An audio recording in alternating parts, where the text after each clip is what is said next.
मैंने बताया आपको, ये आज की घटना तो है नहीं, जितना हम लोगों को पता चला है कि पिछले 8-10 साल से ये लोग इस तरह के धंधा कर रहे हैं। और कैसे बचे हुए थे, सरप्राइज था, आश्चर्य का विषय है।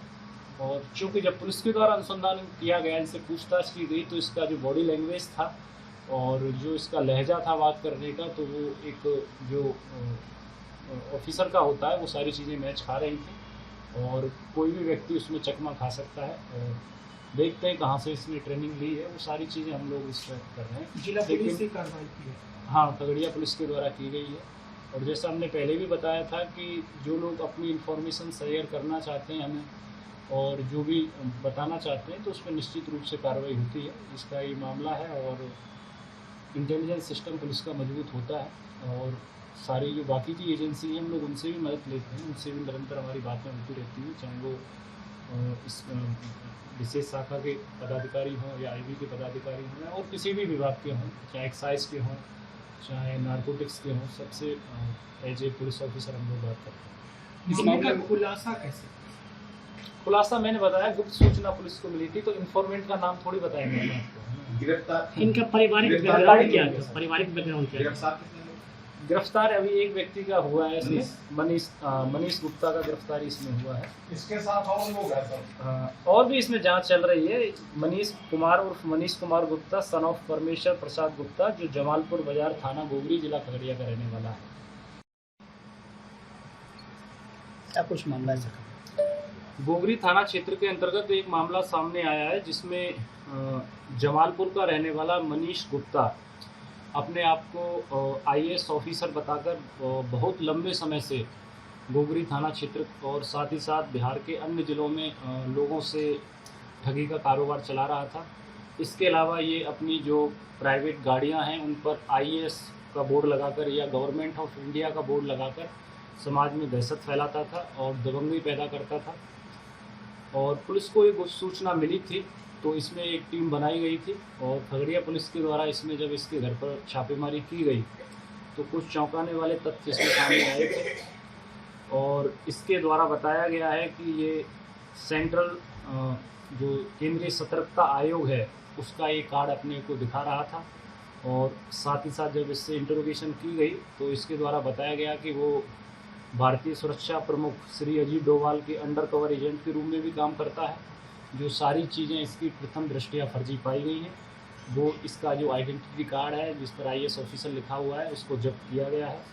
इसके अलावा जब इससे कड़ाई से पूछताछ की गई और इसके घर पर सर्च किया गया, तो इसके यहाँ से 31 लीटर के आसपास विदेशी शराब, जो विभिन्न विदेशी ब्रांडेड कंपनी की हैं, जिनको आयात किया गया है, इंडिया में मंगाया गया है, वो मिली।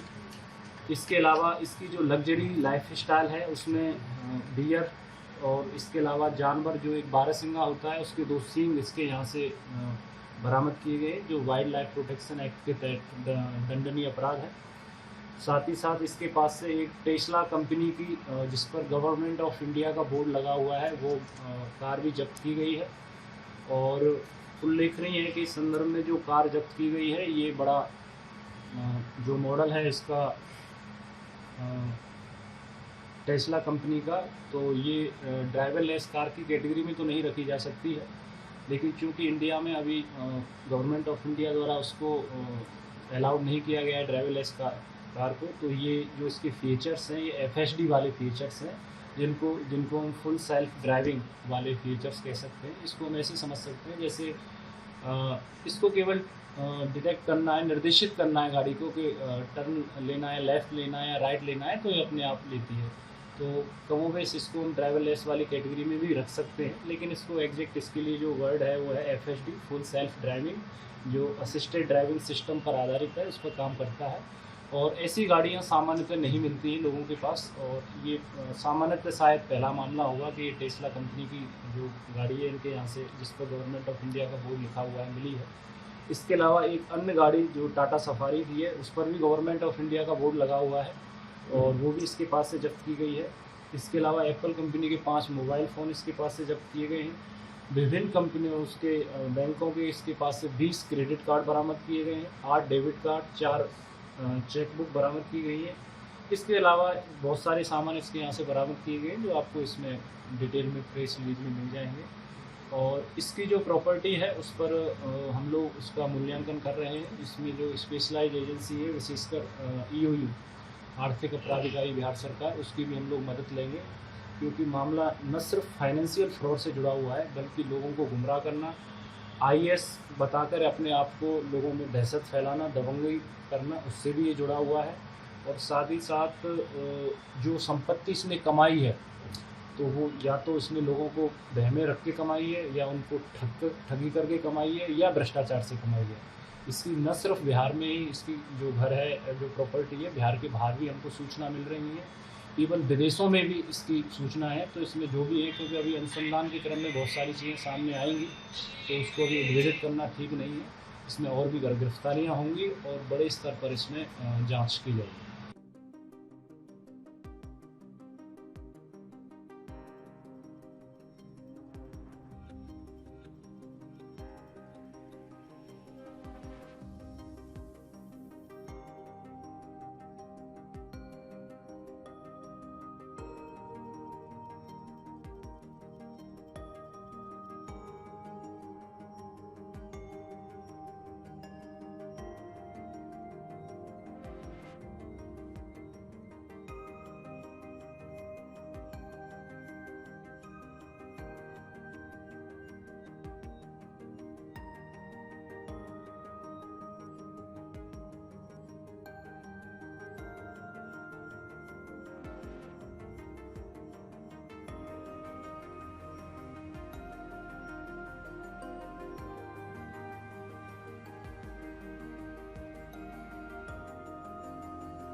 आपके राज्य की खबरें, आपके शहर की खबरें सबसे पहले जानने के लिए देखते रहें अमर उजाला। चैनल को सब्सक्राइब जरूर कर लें और पाएं हर अपडेट।